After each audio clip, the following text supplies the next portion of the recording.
Thank you, David. Thank you for the invitation, and thanks to everybody at Event Space for helping make this work. So yes, my name's Ariel Shanberg.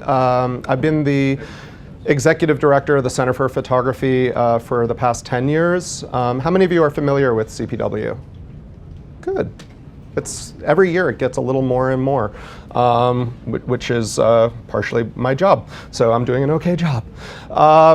I love doing this talk. I started out as a painting student at Rutgers and found that I was more excited about connecting my fellow classmates to opportunities. I was more excited about their work than I was excited about making my own. I was excited about organizing shows and seeing people's reactions to exhibitions. And when I moved up to Woodstock, I found this amazing place that was part of this incredible legacy of art making. Don't know if many of you know, but Woodstock, New York is one of the country's oldest running artist colonies. New York City's artist population often migrated excuse me, to Woodstock in the summer to make work. And if you think about it, like that's why the fall art season is such a big deal in New York City, because everybody will have just come from upstate with brand new work, new paintings, new drawings, new sculptures, and they want to show it.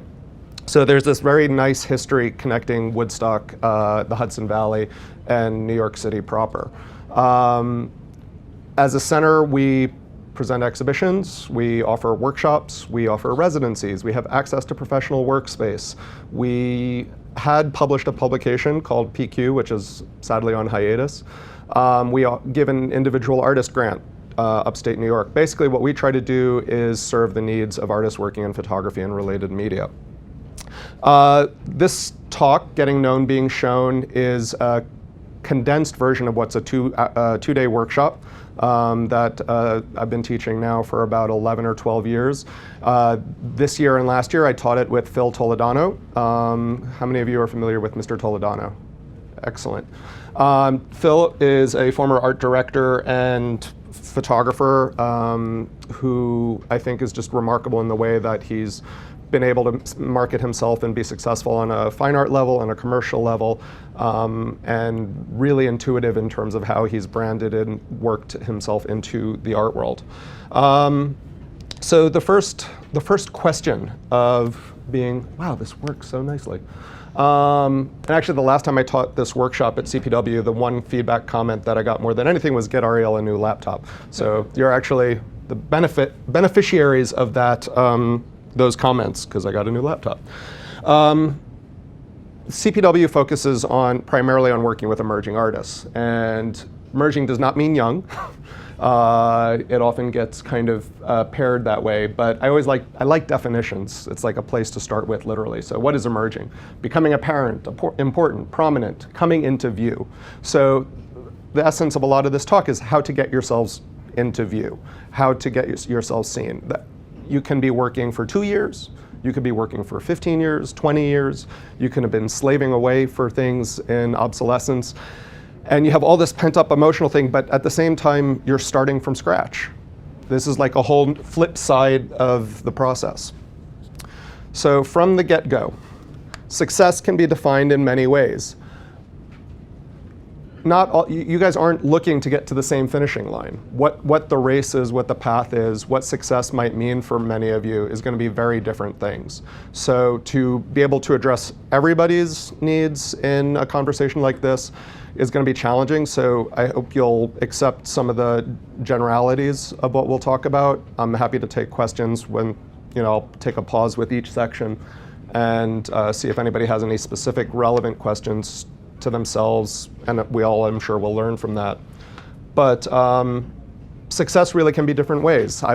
When I've led this class at CPW, I've had somebody who just really wanted to get their images on postcards throughout the entire vacationing community that they're in. They made the best pictures of that area where they were living in the Outer Banks, and they wanted to get them on cards to sell. And the next time I saw them, they were selling like wildfire, and that was complete success for them. That's what that person wanted.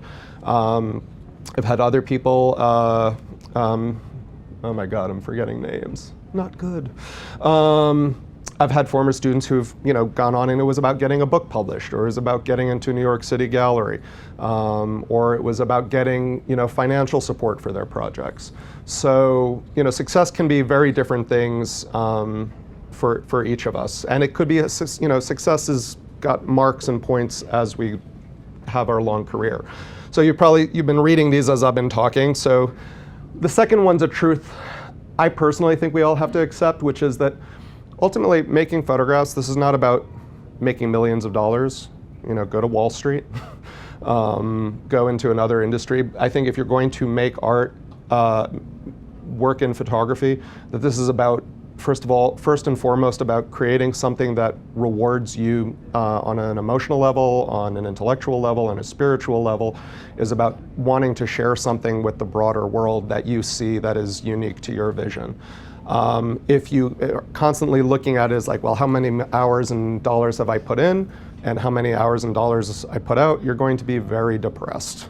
It's a matter of fact, because even if you sell out editions, even if you get all the dream assignments, it's not the paycheck. It's about making the work, about using the camera as a passport, connecting you to whatever world it is that you're trying to get to.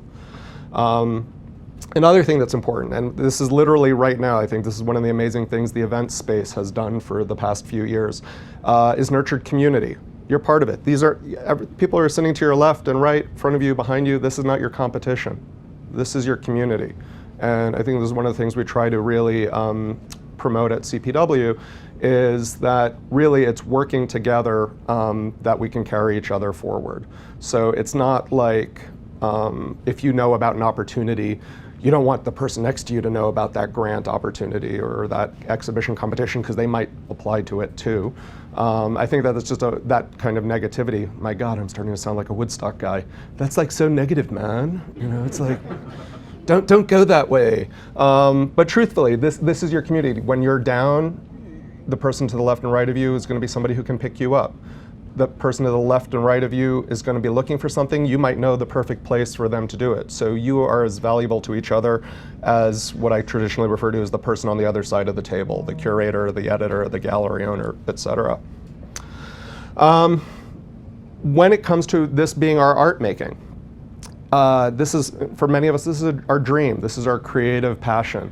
And being an artist, especially I think in Western culture, has this kind of romanticized la boheme kind of thing, where it's like, you're going to be the starving artist and you're going to say something, you're going to be dreamy and passionate, and we've seen in the movies the way artists are kind of romanticized for their eccentricities.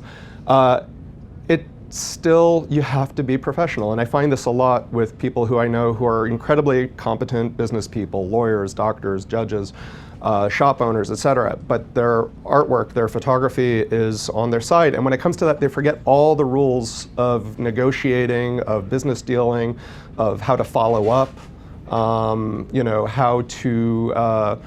how to let a relationship develop, because it's like, oh my God, this is something that means so much to them. This is their personal thing, and when you're putting it out on the table, and you're putting your artwork in front of anybody who you're asking to try to get an opportunity with, it's like you're being judged. And you have to learn to just kind of separate yourself and kind of from that experience and take that feedback and process it as you would, anything else. Do your homework. There will be homework. The great thing now, I think from when I first started teaching this, and when I first started doing this as a talk in a workshop, we'd give people a packet that was probably that high. It was really bad. We took down forests just to get enough handouts for everybody. You can do so much from the web. So much information is out there, sometimes too much information, but at this point now, it's like even things with portfolio reviews, there's people who've posted blogs about their experiences. So if you're trying to decide which portfolio review is right for you, there's comments and discussions of well, Photo Lucido was great for me, or PhotoFest was great, or this person's terrible, don't get your work reviewed by them. Or I found so-and-so to be really sincere and genuine.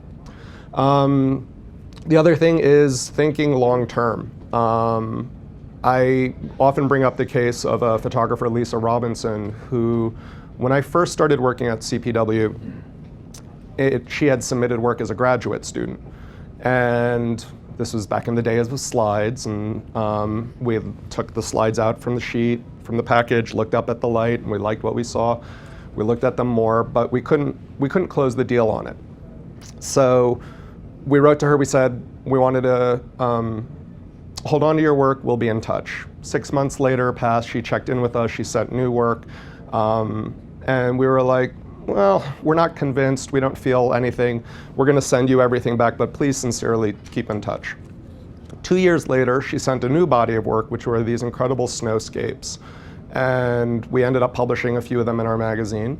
And then a few years later, as that body of work grew even more, I saw her at an SPE conference, Society for Photographic Education, and we looked at her work and I said, let's do a show next year. And that kind of timed with just everything snowballing for her. Kara Verlog published a book of her work. Klompching Gallery in Brooklyn did a show of her work. And that probably, all in all, I think took about 7 years. And she and I were having a conversation at her opening about this. It was like, you know, she was patient. She believed, and we were sincere, that we were excited about her work. We just didn't see it fitting in now. She didn't take it personally. You know, she said, okay, I'm gonna keep in touch with them. I'm gonna let them know what I'm doing. She kept us updated regularly, which in those days meant hard copy packages. And I should drink some water. The Mark Rubio moment.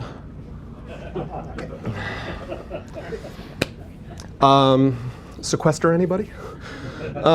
So again, and I bring that up as an example. So that was a 7 or 8 year period from the time that she sent us work after getting out of graduate school to when we actually invited her to do an exhibition with her. She sold 3 or 4 pieces with us, a number of books, and you know, it continues to be a very healthy relationship. But it's not going to all happen overnight. So, I have a little theory that I both have added to and adopted from people I've known over the years, and that's the circle theory. You know, there's so many opportunities, and today we're aware of them even more. I mean, every other moment I'm hearing from a photographer, oh, I'm going to a festival in China, oh, I'm going to a festival in Bolivia, oh, I'm going to a festival in Moscow. It's like, I can't even keep up with like how many festivals that pop up, or exhibition opportunities, and it can be maddening. I had a girlfriend who would call me, and she'd be like, I just got another call for entries, it looks so good. But she was over her budget for submitting to these things. So she's like, please tell me not to submit. You know, it's like a hotline for artists. It's like, but so-and-so's the juror, it's so exciting. And there's $10,000 in prizes. And so, you know, how do you filter all of these things? And for those of us in New York, it's a little harder. Easier if we were like in Madison, Wisconsin or something, or even in upstate in Woodstock, New York. And that is to kind of identify the area around you. So declare whatever feels appropriate, 5 miles, 3 blocks, what have you, and see what's in that surrounding area. And I see what are the opportunities for you, what are the possibilities, because that's what's immediately within your grasp. Those are the places that you can build personal one-on-one relationships with. Those are the venues that you know and you can go to and see what they're showing. They're the places where your community is based as well, so your support base is there. A lot of places will have a regional element to them, or an endearment, if you will, to those who are local. Not always, and being in New York City, so I always say, well, imagine you live, I don't know, in like Durham, North Carolina or something like that, which is actually a great place to live. But you know, once you do that, and once you've so to say capitalized on all those opportunities, draw the circle bigger, and then see what's in that next circumference, diameter, geometry teacher, anybody? So within that new, and then build from there. That said, there's another way to think about the circle theory, and that is, what type of work do you do? Where is your community? So if you're a social consciousness raising photographer, if you're a formalist who's doing, say, abstract, well, we were just talking abstract nature, you know, or if you're interested in conflict topics. There's going to be places that you're going to identify, and that's really your circle as well. So the places that are specifically dedicated to the area of focus that you guys would have. Any questions? Circle theory? Any questions so far on anything? Straightforward? Old hat? Familiar? And continue until you've taken over the world. So I'm going to talk a bit about the portfolio.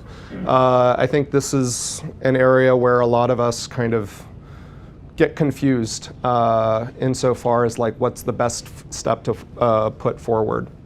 The first thing I start off with is present a single body of work. Often talk about portfolios as kind of like your first date conversation.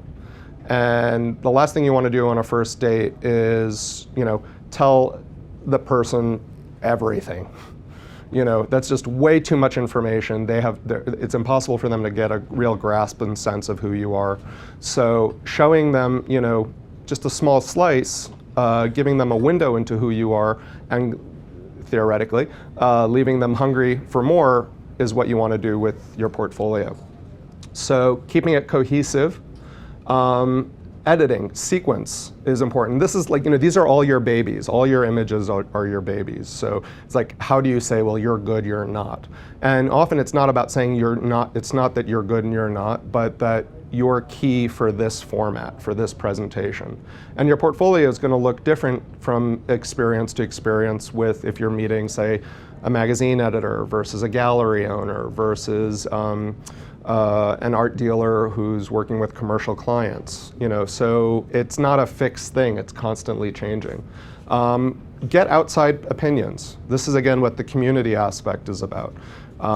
Take advantage of other people's views and see how they're reading things, because often when you're looking at your own work, you're thinking about everything that went into that work. You're not seeing what is necessarily the work is communicating to somebody who's seeing it for the first time. So gauging other people's opinions, other people's perspectives is a vital way to help you craft the best portfolio. Standardizing your presentation. Just keeping it neat. The idea is that you want to keep as little, create as few stumbling blocks for a person to see your work. So you don't want in your portfolio the paper to suddenly change, or the size to change. If your images are different on different papers and what have you, maybe consider matting them to uniform size. So the window in the mat is going to be consistent. I'm sorry, not consistent. The mat board will be consistent, but the window sizes will change.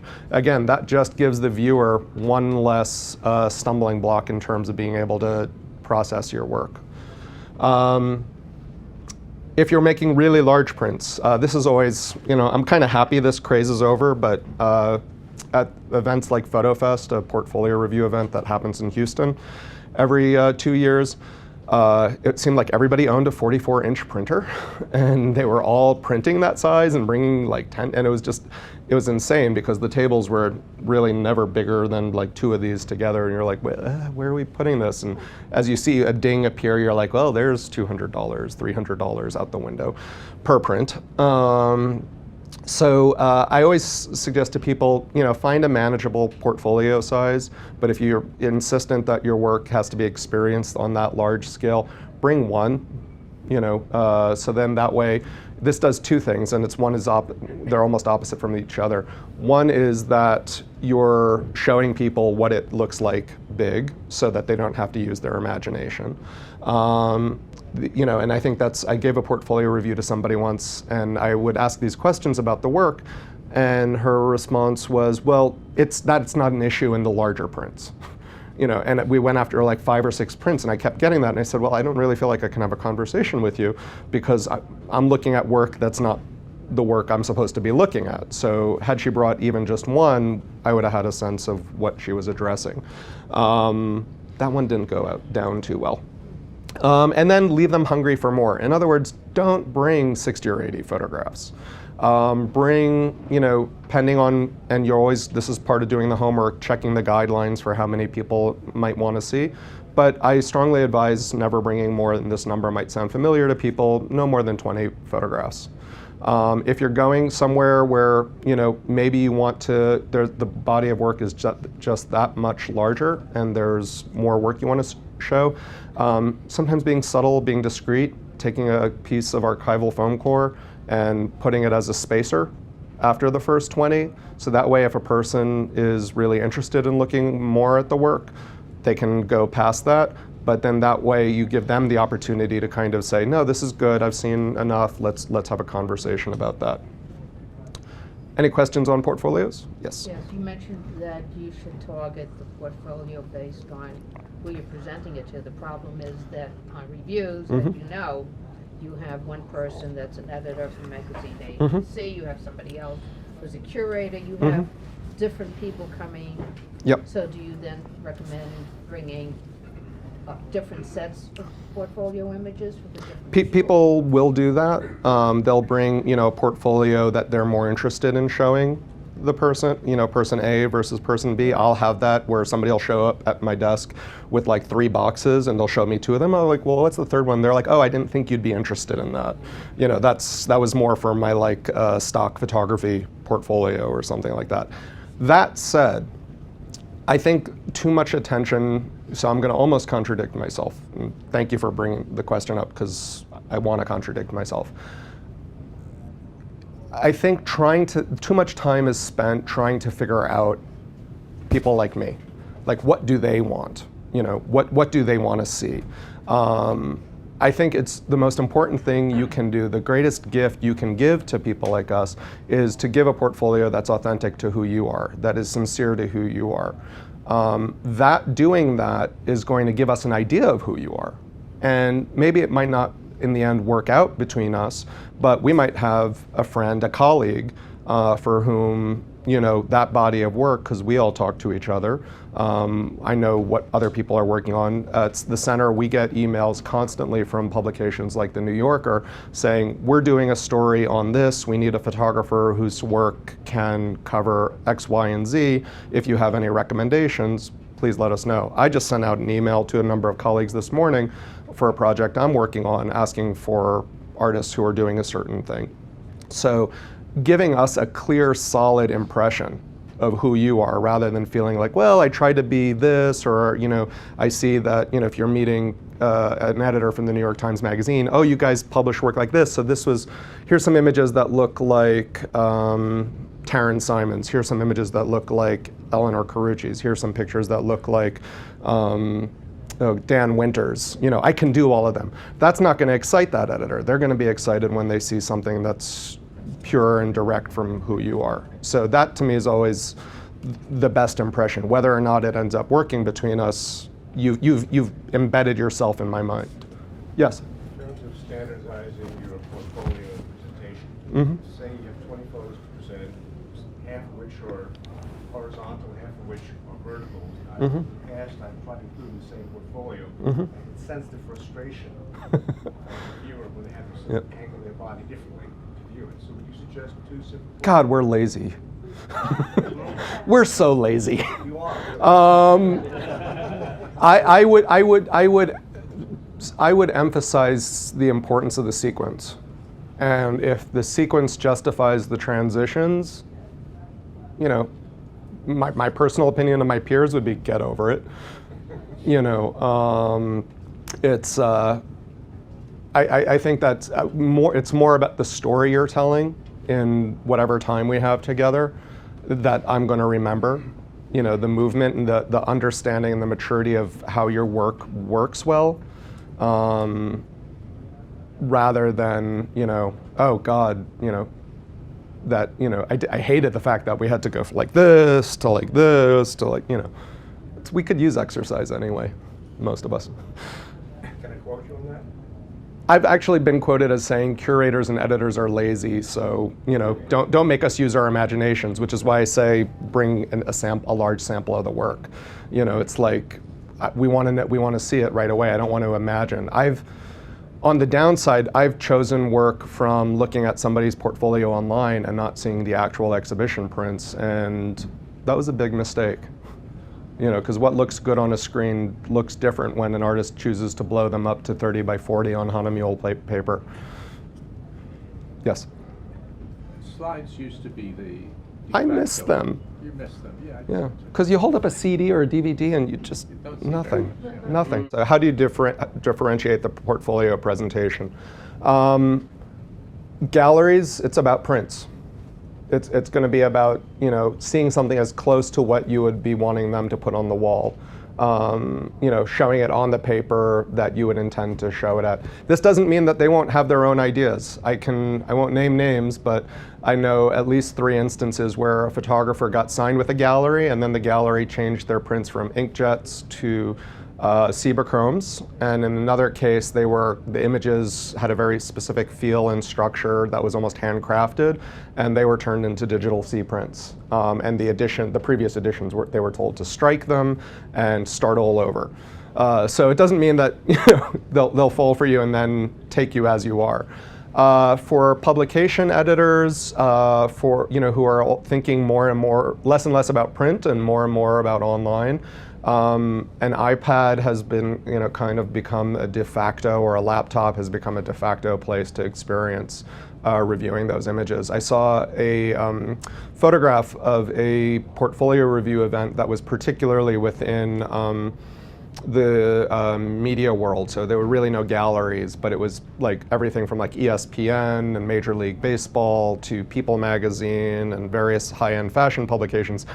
There wasn't a portfolio on print portfolio in view in this picture of like 20 or 30 people having meetings. They were all people at little like European cocktail or cafe tables showing, you know, the iPads or whatever tablets. So I think in that world, that's fine. If you brought to me, as somebody who thinks about exhibitions and physical work, an iPad, that might be fine as a first encounter, but I will definitely want to see the work, and, you know, it'll be important to know that the print quality and the presentation quality of the work stands to that beautiful glossy retina screen presentation.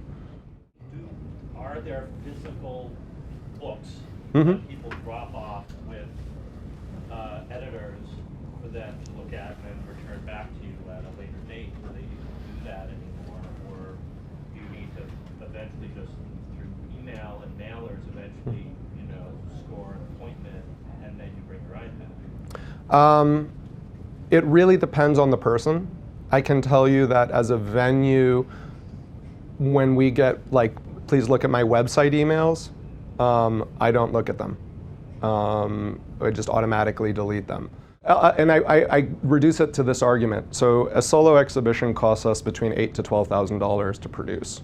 Do you want me to make a decision of what to spend $8,000 or $12,000 based on an email that was probably sent to 200 people, you know, of which I'm one of the BCC'd, you know, to look at your pictures? You know, it's kind of like we want a relationship that's based on mutual interest, you know, interest to be seen, to exhibit with us, you know, somebody who we know will follow through on the commitments, you know, because once the deal is done, there's certainly a lot of deadlines, responsibilities, things of that sort. So I like to know why somebody's approaching us, and I like to, you know, feel their intent, if you will. You know, so getting back to just what we were talking earlier, and I think a lot of this will also cover in the overall conversation. You have to do your homework about the venue or the contact who you're trying to reach and how they like to receive things. Some places will absolutely say, just please send us your URL, you know, to your website. So for some places, that's exactly how they want to start off the conversation. Other places don't want to hear from anyone at all. They will decide who, you know, that they will look at. With regards to, you know, moving, you know, how to get the work out, in general, I think, you know, once you've done your homework,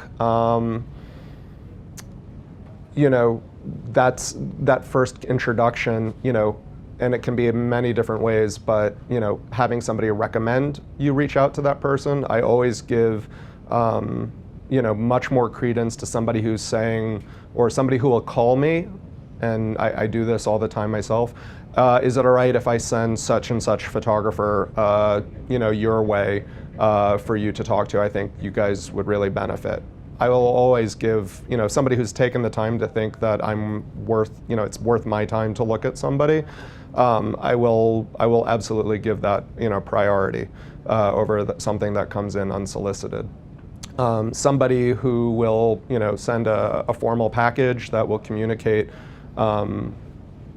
that they've been to the space, they know the space, they respect the program that we're doing.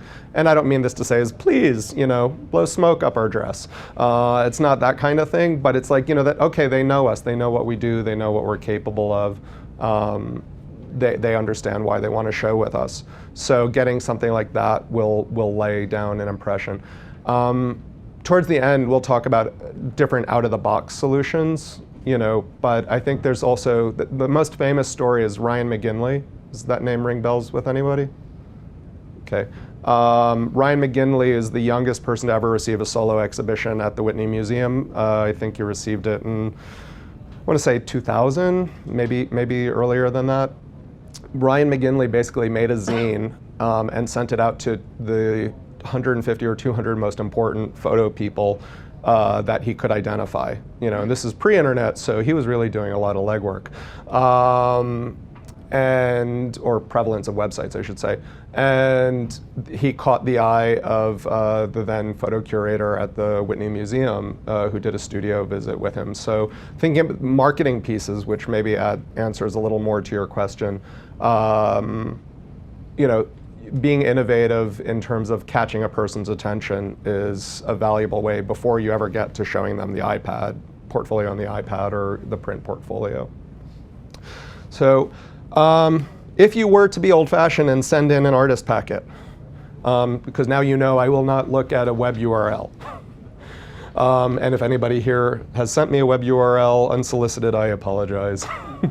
But it's true. And part of it is you have no idea when a person's, the other thing about the emails, you just have no idea when that's coming across my desk. You have no idea what hour, time, or what's happening on my end. So might not necessarily be in a mental state, or mindset to look at work. That said, there are times I've gotten emails, and yes, that somebody's embedded a picture in the email. I'm like, oh, that's intriguing. What the heck? I'll go click there. So there, I break my own rule. But that's my main problem with getting, those emails kind of unsolicited. So when I get the mail or a FedEx or what have you, and you get the packet, what should be in there? The cover letter, really your letter of intent, especially a place like CPW, less so a commercial gallery.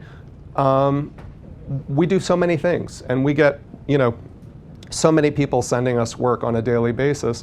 Let us know what you're interested in doing. Are you pitching yourself as a workshop instructor? Are you interested in simply introducing your work to us? Are you interested in being considered for a solo exhibition?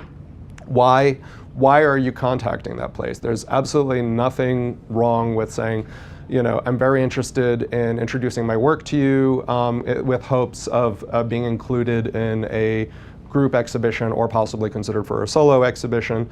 I hope you enjoy looking at my work. Feel free to contact me if you have any questions, would like to see the work further, or one of my favorite things to do is arrange a studio visit.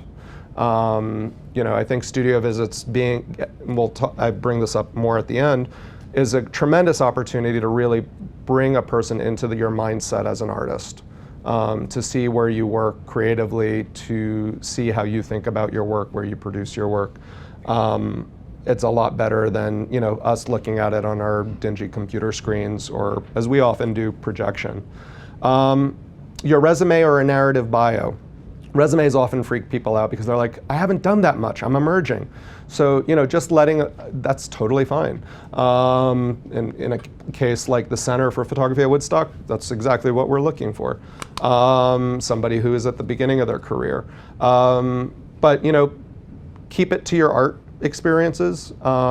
Maybe in the beginning have a narrative if you're coming into this, after a number of years of doing other things. Maybe, write. After 30 years as a urban policies instructor at CUNY, I've retired and I'm now doing my work. This lets us know where you've been, maybe potentially what's informing your work. I think that that's actually an important thing. A photographer who we're showing opening in April is Jeff Jacobson, who his new book, The Last Roll, published by Daylight Books, is just coming out.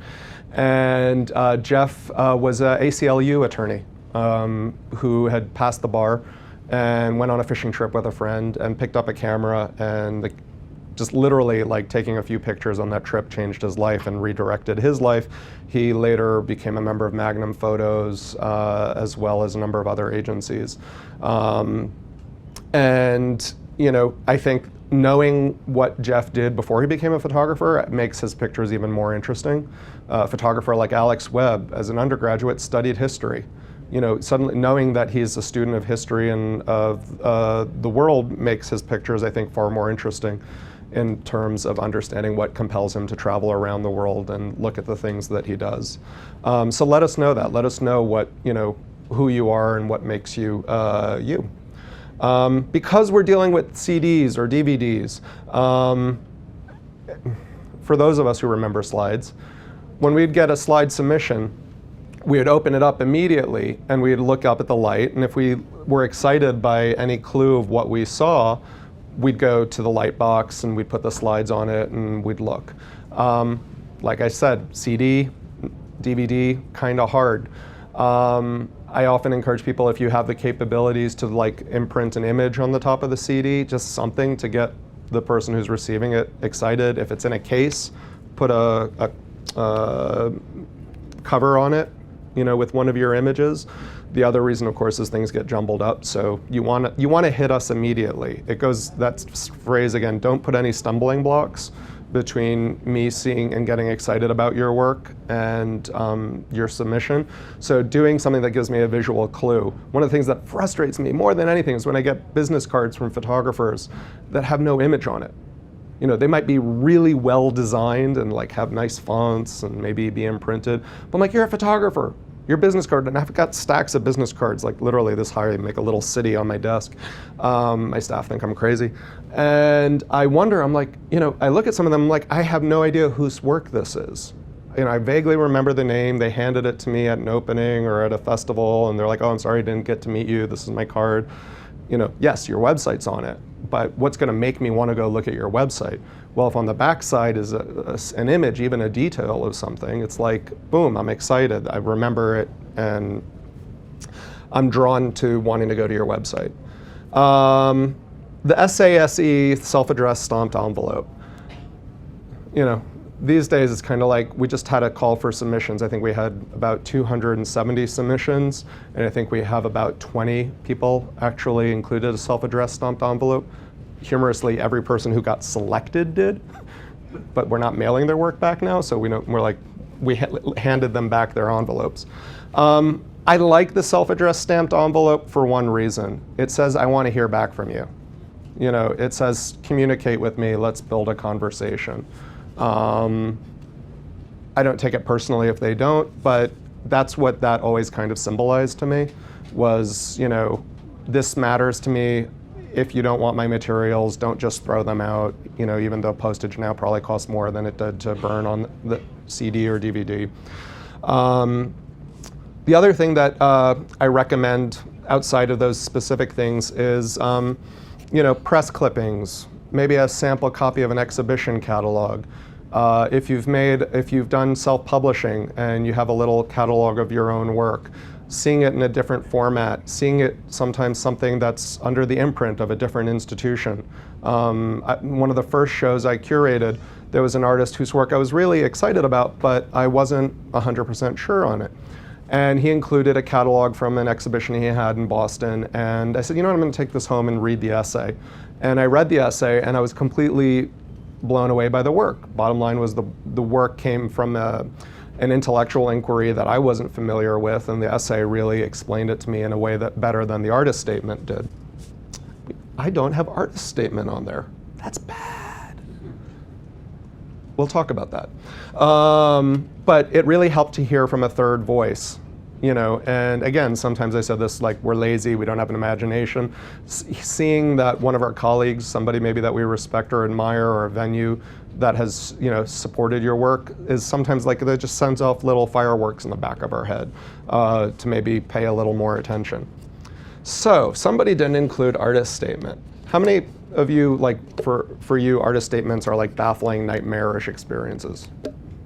Okay, so about a third of you are honest. I think they're very terrifying. I think, you know, so many people say to me, God, there's nothing harder than talking or writing about your work. That's why I'm a visual artist. I'm not wanting to be a writer. But photography and words have become so synonymous these days that we kind of have to be good at it. And we have to be good at it for a lot of reasons that we'll talk about a little later. I like to say this about artist statements. It should almost never be technical, unless the process is really about, you know, the work. Say you're working with a 19th century process, or you're doing something completely new, you know, in terms of warping technologies and hacking into things. Maybe that'll be interesting, but that shouldn't be the start. It should be about the ideas. And I refer to artist statements as like, this should feel like that breeze when you first open a window, you know, that gets you like just really excited about what's on the other side. It's just about cracking the door open, cracking the window open, and wanting to get us into looking at your work. Maybe positioning us in a mindset to look at your work, but it doesn't have to literally describe what is in each of the photographs. It doesn't have to tell your life story. It just has to open us up a little bit into what we're going to be experiencing, and then let us have the rest of the journey. You mentioned the self-addressed end envelope, but most of these are kind of leave-behind material. Do you just mean just a general letter envelope just for you to correspond back? No, in a leave-behind situation, there's no need, but I would say in an unsolicited or a general submission type of opportunity that when you're just like, you're putting together 15 packets to like send to your 15 favorite galleries in New York City, include something, you know, so they can send the materials back and at least, you know, give you input. Amongst other things, most galleries, that will also start to build a bit of a rapport so that the next time you go in there, you know, you can thank the person who at least signed off on the letter, assuming they're not so tacky as to have gallery intern sending those letters back. And I think the other thing about the cover letters I want to add, so I'm glad you brought us back to that, is this is part of the do the homework. So we just had a position open at the Center for Photography. It got about 60 applications. I would say 40 of them were addressed to Dear Ms. Shanberg.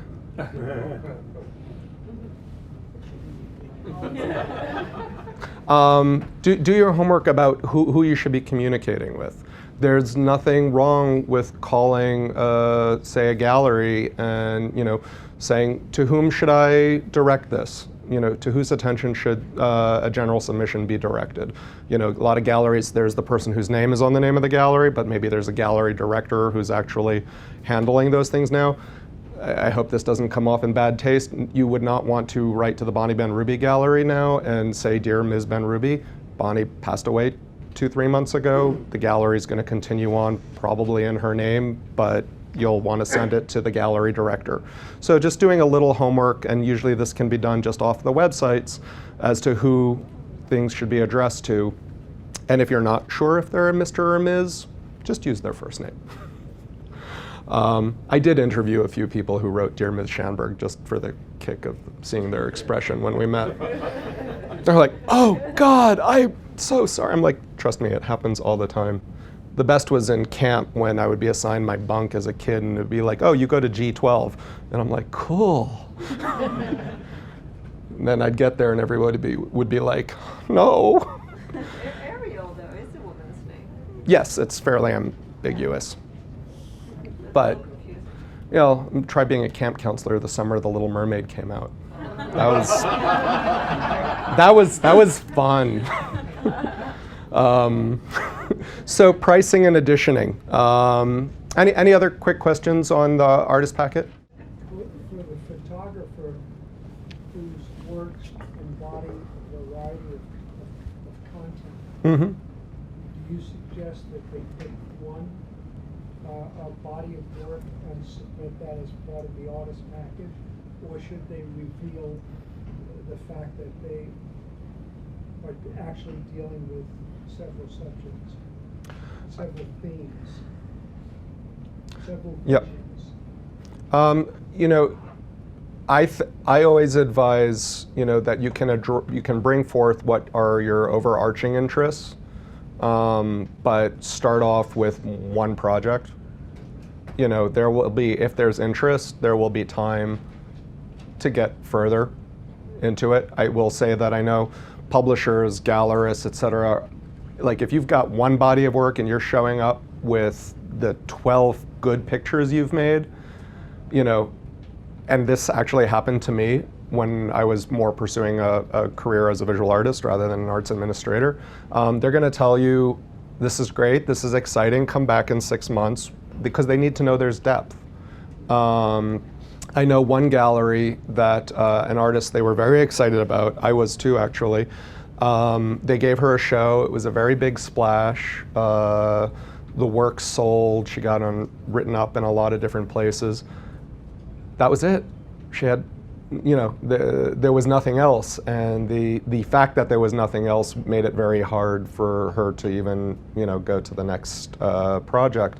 So I think knowing that there's more, so to say, in your back pocket, or at home for somebody to look at, is good. You don't have to introduce yourself with everything. And that's very hard when you've been, say, working for 20 or 30 years, and you've got all these bodies of work, and you want to share them.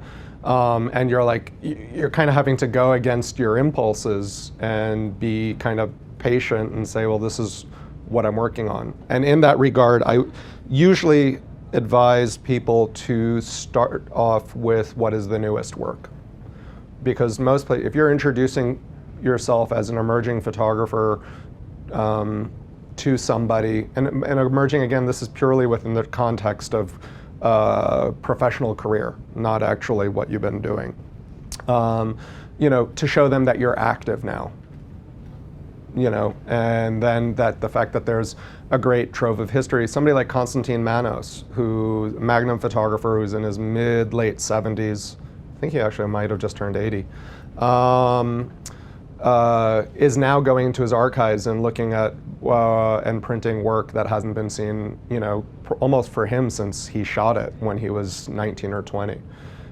So it's the first most important part, I think, is to present yourself as a relevant, active photographer now, and then unwrap and unveil the things that have existed before then.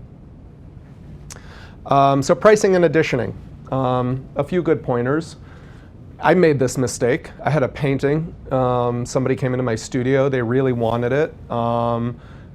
They offered a price. I said I had to think about it. I thought about it, and then they went and they spent their money elsewhere. Because I was like, what? It's like, oh, I could have had $1,000 in my pocket. Now I got zero. The most important thing, I think, when you're starting out is kind of like getting your work out there into people's hands. The way to look at collectors, people who buy your work, not so much as buyers, but as stakeholders. People who have kind of declared an interest in what you find interesting, people who will potentially down the line want more, as collectors often do. There'll be cases where maybe you're trying to crowdsource or crowdfund for a project. The way a number of photographers, even before things like Kickstarter and Indiegogo and all of those, what they would do is they would pre-sale portfolios of a project to their collectors to help fund the efforts to, say, travel to Vietnam or travel to Prague, or get the equipment they need to do, or the time to do a certain project. So these people can really be your stakeholders. So in the beginning, trying to get the work out is even more important than trying to recoup expenses.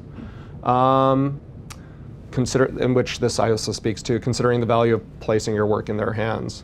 Don't undercut your partners. This refers to if you're exhibiting at a place, or you're contracted with a gallery, or you have an agency. It's a small art world. People find things out. You go to a house, it's a cocktail party, and your gallerist sees some of your work on their wall that they don't remember selling.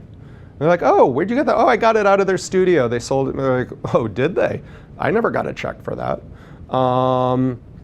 you want to be upright with your partners, and quite frankly, by turning sometimes business that maybe you could have netted a little more for yourself out of, by doing it in the back room, but by sending a prospective buyer to that person who you're partnered with, you're exciting them about you as, what's the business term, as an asset that they have. So they're going to, when they see that they're generating business from you and that there's interest in your work, they're going to only be more enthusiastic about putting your work in front of people's eyes. You don't know how much of a fight it is, like when a gallery goes to an art fair, when the decisions they're making in terms of like who do they put up, because sometimes a gallery has 15 artists, 20 artists, in their 10 by 10 by booth, they're not putting everybody. So sometimes they're choosing to only show someone. Sometimes they're maybe only going to bring 5, to actually have their work on view. It's such a nerve-wracking thing. So the better your relationship with them and the more interest they feel is in your work, the more you're going to nurture for decisions in scenarios like that. Discounts happen. I know I've talked to a number of galleries over the years, and I've heard things as much as standard as 15–20% discounts. They do happen. You just don't publicize them. So if somebody says they're really interested and they want to buy 3 or 4 works, it's appropriate or commonplace to offer some kind of discount. Stepped pricing. So I've gotten into interesting conversations with people over this. This used to be called like European editioning, where say you had an edition of 10 photographs, or 1 photograph, 10 prints. And print 1 was $500, and then prints 2 to 4 was $750. Prints 5 and 6, $1,000, so on and so forth. The idea of this being that this is just simply like market mechanics. There's demand for the work, so the price goes up. So something early on in the edition, it's priced low, so somebody can be excited about, so to say, getting it at a great price. Often that can be a museum or a collector early on in your career who's interested in having a wide range of your work.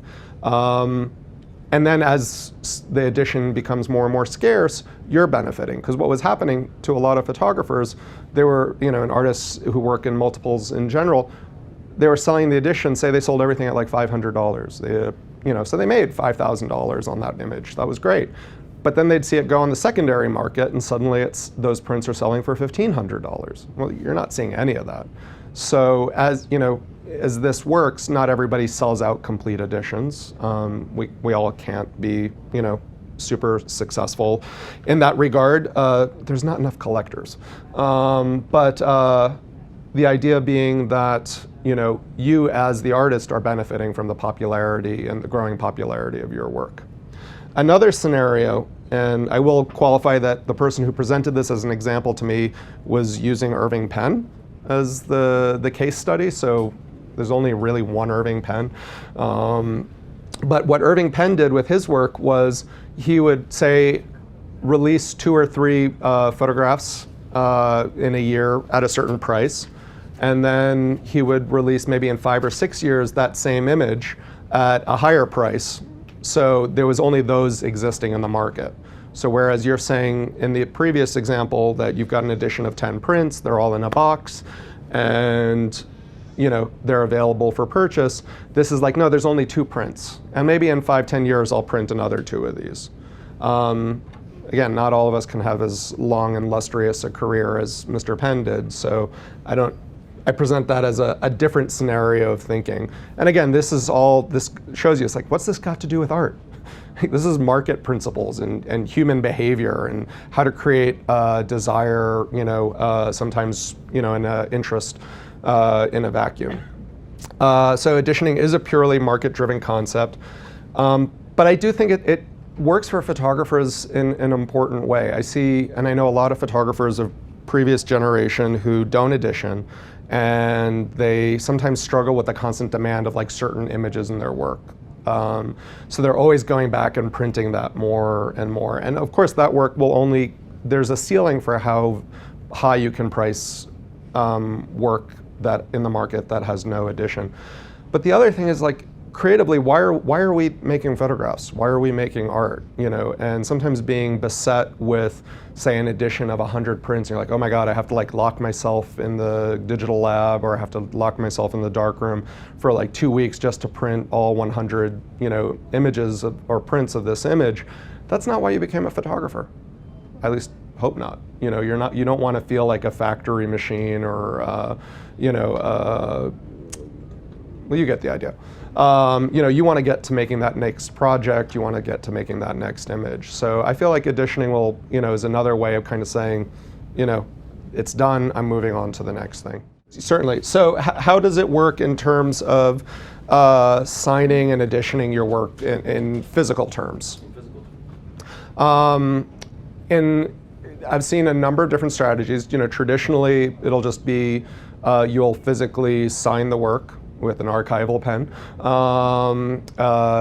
People practice different strategies in terms of how much information they put on it. So I think it's best name, signature, title of the piece, date, edition number. On the back? On the back. My background as a painter, I always felt like whenever I looked at paintings that had signatures on them, I was like, so you're saying that the signature as a series of marks is as important as everything else going on there.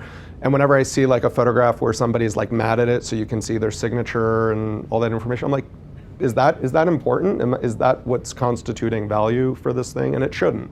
I don't think so. So I'm a fan, and I also have a background in printmaking where, you know, that's the traditional you do at the base. Depending on the nature of the work, some people will get the work mounted. So people are doing it on signature labels, and they're only providing that at the time of sale and purchase. People will also provide a letter of authentication. I know from a number of photographs that I've bought over the years, the photographer has sent me a letter from their studio authenticating the work, its edition, the production of it, what it was printed on. I know as an institution that collects work, we're asking for those more and more. You know, partially for cataloging reasons, but you know, it's very easy to grab a file and just print it on a paper. And studio stamps, studio seals. I know photographers who've done that. It really, you know, sometimes it's a marketing thing. I know a photographer who literally they do a thumbprint on every, so you get their fingerprint on every print, you know, as a form of authentication. You know, again, it goes to what do you want to spend your time and energy doing? I just recently had something internally administratively in our office that was like a business no-no. Somebody sent something somewhere they shouldn't have sent it. So now I have to go and I have to do confidentiality agreements with everybody about this thing. So often it's we learn more, and what we do comes more out of the mistakes and the lessons we've learned rather than entering into the world with a fear of everything. So, sure. There's a question in the back. I don't do shows, so maybe a stupid question, but what is the date? Is the date it was shot or the date it was printed? It's a fair question. It really depends, I would say, on the production of the print. If you're making it anywhere within a year, you know, and a lot of these definitions are arbitrary. I won't even get into the actual truth about editioning because it would like warp your head so much that it would hurt. But there's actually state and federal laws on editioning and how that's defined. But in that regard, sorry, repeat the question once more. Oh, the date. Sorry. So when should you be dating the print? If you're producing it within, I would say, roughly a year of the image, that just simply having the year of when that photograph, that work was created is fine. If, you know, the date pertains to, it's a print you're making, say, 10, 15 years later, you've reopen the edition, or it's a print that you just found that file or that negative, and you know you've developed a new appreciation for it, and particularly if it's relevant to the time, you know, noting the time of the photograph, I would do both dates. So say it's a tulip, photograph of a tulip. So it's tulip 1994, that's so to say the title, and then comma 2013 is the date of the print. When you do does an edition all have to be printed at the same time? Well, I'll say this, in the old days with light-sensitive papers, if it was even printed, if you printed an edition from 2 different boxes of paper, that was suspect because there's imperfections and shifts in the paper that, would mean not exactly a match. It depends on the production of the work. I mean, I know artists who literally it costs $2,000 to $3,000 to physically print and mount that work. So they're not going to print an edition. They're not going to produce the edition up front without having sold those pieces. But I mean, if you're printing off of your Epson or Canon printer at home, and you're doing reasonably sized prints, and you have the storage for it, and you've set things up, I would, because you don't know in 2-3 years what happens to the chemistry, what happens to your print heads, and it can be challenging. So, that says it also goes to the question of how large are your editions. And generally, I would recommend the traditional practice is the smaller sized works can have larger editions, but as you go bigger, you want the edition size to go smaller. That's for a very simple reason. There's just not that many people who have those big walls. I have a friend who often says there's 5 people who can handle 60 by 80 Bertinsky pieces, who are buying photography. So, the market for that just gets smaller and smaller as you get bigger. The other thing is production, but I generally recommend not going much more than 15 or 20 in an edition in general. Yeah. When you're selling work on your own and you're pricing it, does that individual, that private pricing, have any bearing whatsoever? Like if you were to sign with the gallery, are you limiting yourself by putting yourself cheap, or is it a whole new ballgame when it becomes in the gallery's hand? It's a good question. And it's tricky. I've seen it work both ways. I've seen people have, very, so to say, mature prices coming out of their studio, and they've accepted now that they have a gallery that's doing half of that work that they used to be doing, that they're not, they're giving up 50% of that, which is the typical cut a gallery will take, 50%. And I've seen people who it's these days are over, so say selling my prints at 500 is now done, and quite literally the next time their work's on display it's 1,000 because there's now somebody else taking a cut, but it's also gotten that embellishment of another, a gallery representing them. It's a tricky thing. And I know people who have totally circumvented the gallery system and sold their work from studio tours and open studios and just marketing themselves on the web. And for some people in this room, it's not going to be, it's about getting the images out there so that you'll get assignments, editorial assignments, documentary assignments, etc. So it really depends on what your agenda is. But typically what you'll see is the price will go up once they're with a gallery. So things to keep in mind. The art world is a business. Curators, editors, dealers, we love to discover. We're romantics. We want to fall in love, and we want to be like, look who I've discovered, as though I just plucked them out of the sky and now you can all see them. I always laugh when I see people doing that with somebody who I'm like, yeah, no, I showed them about 6 years ago and we gave them a residency and they won our fellowship, and no, we know them. So there's that element. This goes back to the sincerity question about what you're presenting. The work you create should matter to you. And that this side of things is not why you're doing what you do.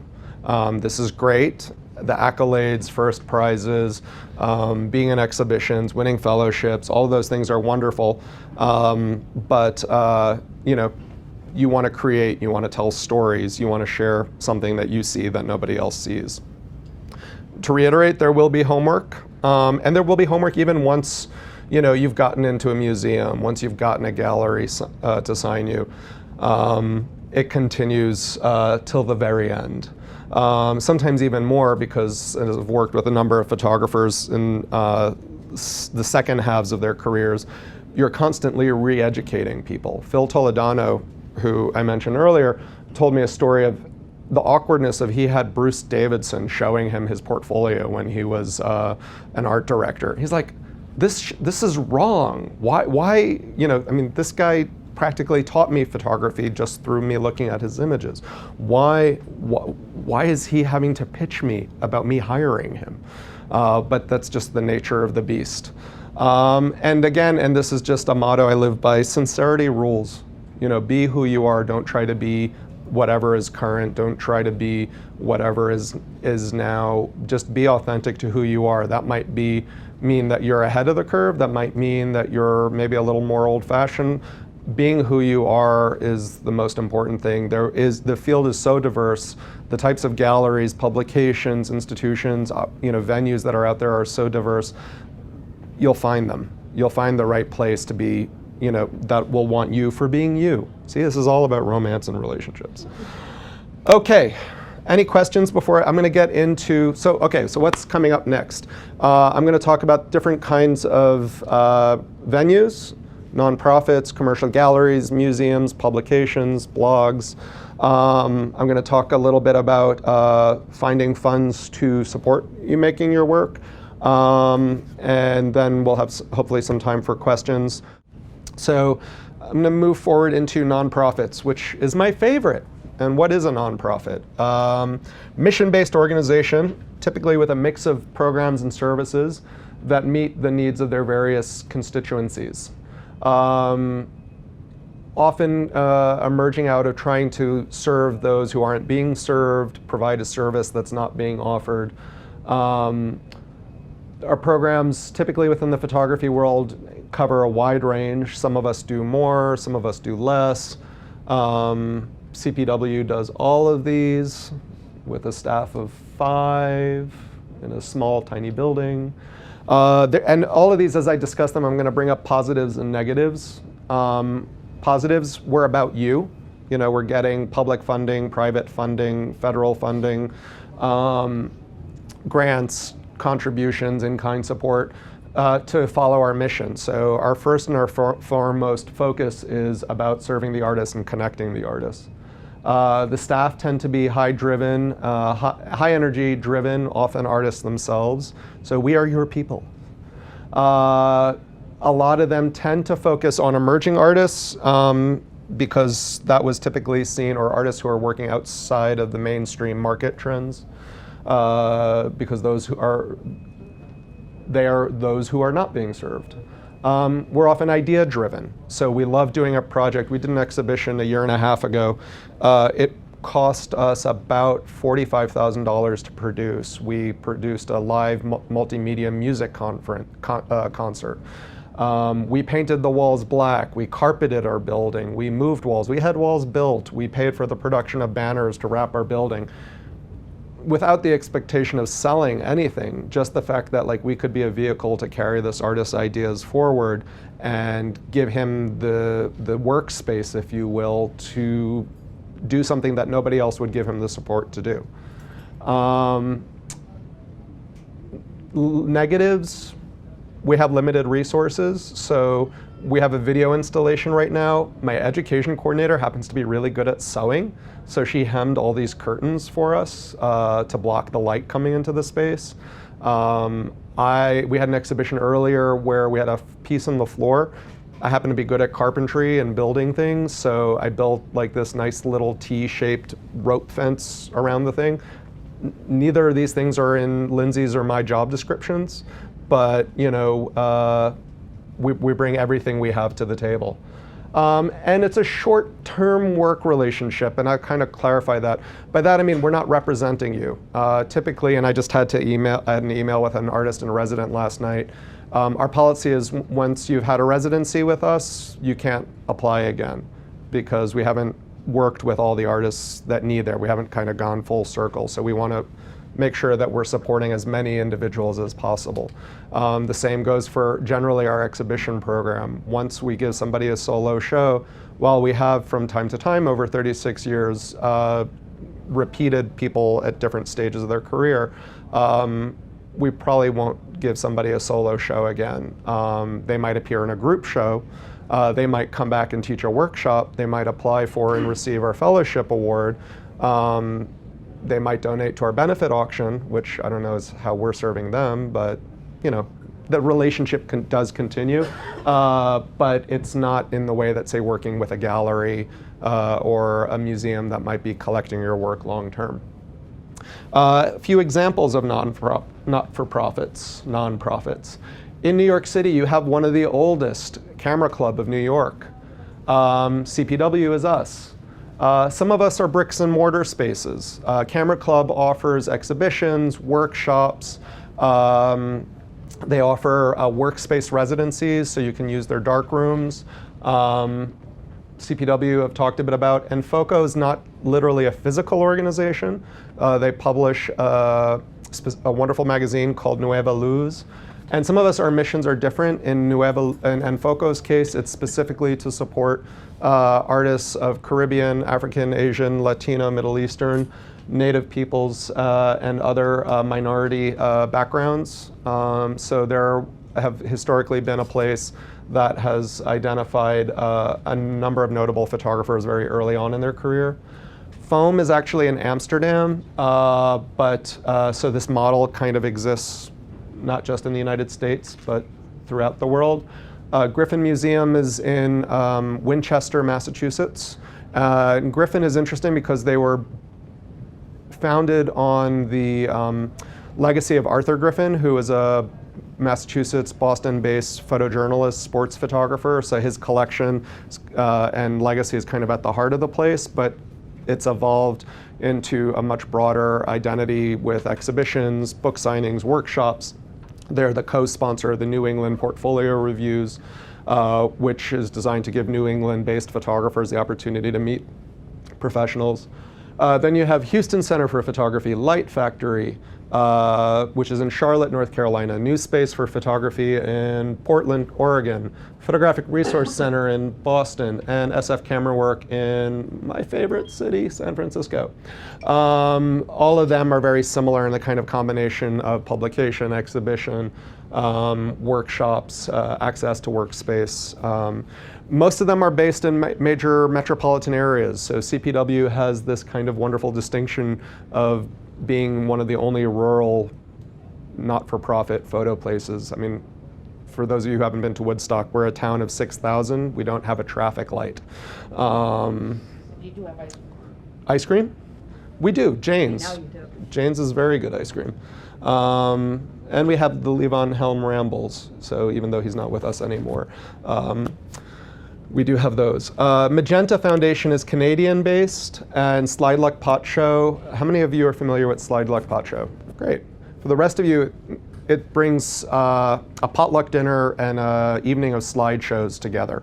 It was started by Casey Kelbaugh, who out in Seattle and is now based in New York. And in a way, it's this like not-for-profit that franchises itself.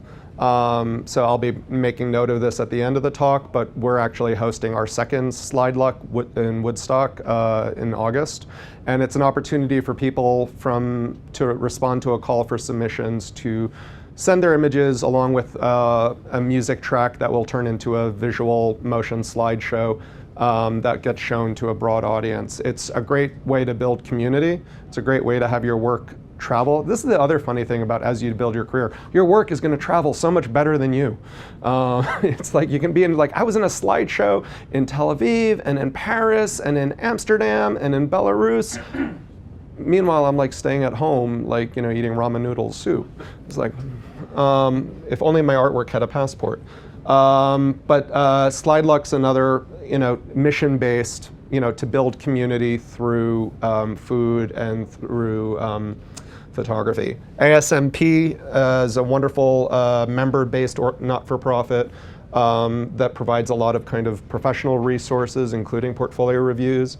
And the Society for Photographic Education, which some of you may be familiar with, which is about to celebrate its 50th year, is primarily a collegiate and higher association, but it is open to the public to be members as well. They host regional conferences, national conferences, publish a publication called Exposure, and are just wonderful places to kind of continue your growth and development and nurture community. Any questions about nonprofits? Where was the light factory? Charlotte, North Carolina. Portfolio reviews and events. We've touched on these a lot, and they have become more and more, even though I say this sometimes begrudgingly, the best way to put your work in front of some of the tastemakers, decision makers out there. The reason I say it begrudgingly is like these things cost money to go to. So say you want to go to PhotoFest, one of the longest running ones and one of the finest. There's the participation fee. So for 4 days of portfolio reviews, during which you'll officially meet 5 people, but then you'll be able to like corner people at the bar and at their restaurant table. And there are stories of people being cornered when they're at the bathroom stall, like literally a portfolio sliding under and saying, "I'll just hold them, and then when you're say ready, I'll switch to the next." I had a photographer, quote unquote, threaten, and this is all fine. He said, "Oh, I'll just tape my prints on the bottom of the swimming pool and bags, so when you're swimming you can just take a look, and that'll be fine." I've had people corner me. It's an amazing experience, and it is all in the end, very positive and joyful. But it's like you have to pay for attending, you have to pay for your hotel, you have to pay for your therapeutic drinks, whatever they be, guava juice, martinis, something stronger. You have to eat, you have to travel.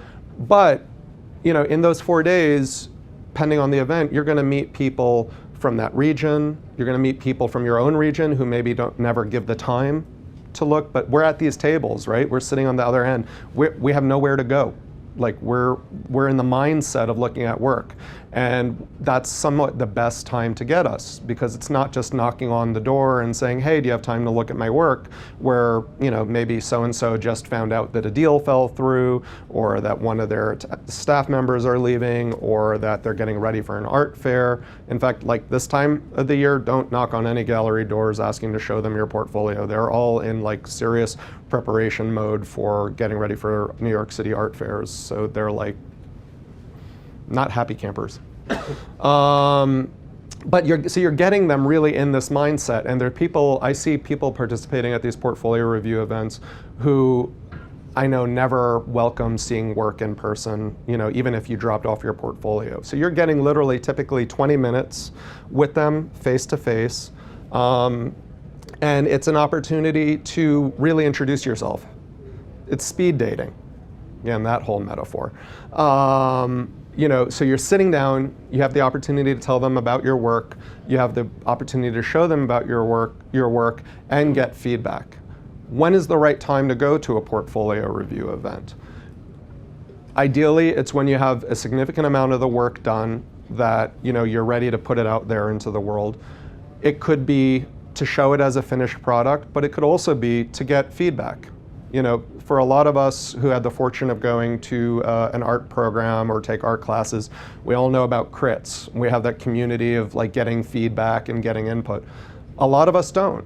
And a portfolio review, especially if it's one that's in your region, it's not a huge expense for you, is a great way to get professional feedback. And there's nothing wrong with sitting down to somebody and saying, I'm in the middle of this project, maybe I've hit an impasse, or maybe I'm not sure where to go next, or I'm really excited about it, and I'm looking forward to sharing it with you. And they might have great feedback, great input in terms of where to go next, where to take it. They might tell you it's done. Don't worry yourself. It's also a great way to start a relationship. Don't expect at the end of the 20-minute portfolio review, it's like, we're doing a show. I've probably done, in the past 14 years, way over 1,000 portfolio reviews. I've bought work from somebody once. Literally, I met him. He was my very first portfolio review, and he's an amazing photographer, and I still love the print to this day. But he got up and I said, "I'm buying one of these from you." Again, one, to date in 1,000.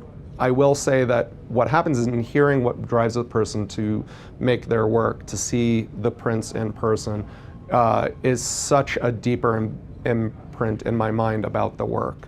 And I talk with my colleagues about it, and I talk with my staff about it, and you know, that person-to-person relationship, even if it's to get ultimately on somebody's blog, you know, is I think the best way. Because when you read a blog, most of the time it's like the person's had an interview with somebody, you know, and they're showing their work. So it's like there's been a real connect, if you will. You could spend lots of money going to them. There's like the competitions, there are so many. So it's important to do your homework and find which is the right one for you. Which is the one that's right for either your work based on the stage you are in your career, or you know, what's the nature of it. I mentioned earlier that there was one that was very much about media-based organizations, so online display, print publications. There were no gallerists there. So you know, if you're you're making these exquisite prints, or your work has a multi-dimensional quality to it, or you know, what have you, that's not the right event for you. The center happens to offer one. We treat it more like a workshop. It's kind of like your portfolio review experience 101. So we make sure that everybody meets with a gallery owner, a blogger, a museum curator, a not-for-profit person, magazine editor, maybe a collections advisor, something like that. So that way you learn what it's like to get experience from 5 or 6 people about the same body of work. You know, so you're hearing the different perspectives. And that can often, in many cases, open up people's minds to the possibilities of their work. Any questions? Yes? What would you say is like the average cost, like as far as the fees go? The average cost for one of these multi-day portfolio reviews will be between, I think, $700 and $900. Plus hotel, plus food, plus travel. But if you just think about, sorry, I'll get to you in a moment. So you're going to meet guaranteed, say over 4 days, 20 people. And you're going to meet somebody from San Francisco and from Chicago and from Houston and New York. Just to think about the travel and the time, you know, for the hotel in all those different cities to meet with 2 or 3 people on, say, 2-day trips. And that becomes your art travel trip, you know, your business travel for the year. So, yes? Yeah, including a CB or artist statement. The take behinds. So when you do these, you know, and this goes back to the artist packet, the leave behind. What do you leave people with?